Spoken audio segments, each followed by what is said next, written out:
ನನ್ನ ಮುಂದಿನ ಬಚ್ಚ ನನ್ನ ಬುಡಾನೆ ಅಲ್ಲಾಡ್ಸಕ್ಕೆ ಶುರು ಮಾಡ್ಬಿಟ್ನಲ್ಲ. ಹೆಂಗಿದು ಮೈ ಮೇಲಾಗಿರೋದು ಸಣ್ಣ ಹುಣ್ಣು ಅಂತ ಕೇರ್ಲೆಸ್ ಮಾಡಿದ್ರೆ ಇಡೀ ಮೈಯೆಲ್ಲ ವ್ರಣ ಆಗಿ ದೇಹದ ಅಂಗಾಂಗಗಳನ್ನೆಲ್ಲ ಕತ್ತರಿಸ್ಕೊಬೇಕಾಗತ್ತೆ.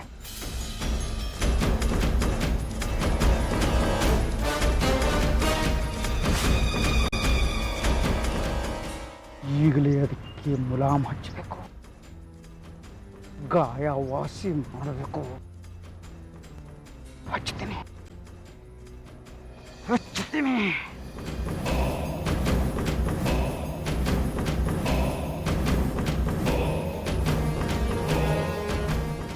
ನೀನ್ ನನ್ನಿಂದ ಎಲ್ಲದನ್ನು ಕಿತ್ಕೋಬಹುದು, ಆದ್ರೆ ನನ್ನ ಆತ್ಮವಿಶ್ವಾಸ, ನನ್ನ ಧೈರ್ಯ, ನನ್ನ ಛಲ ಇದ್ಯಾವುದನ್ನು ಕಿತ್ಕೊಳಕ್ಕಾಗಲ್ಲ.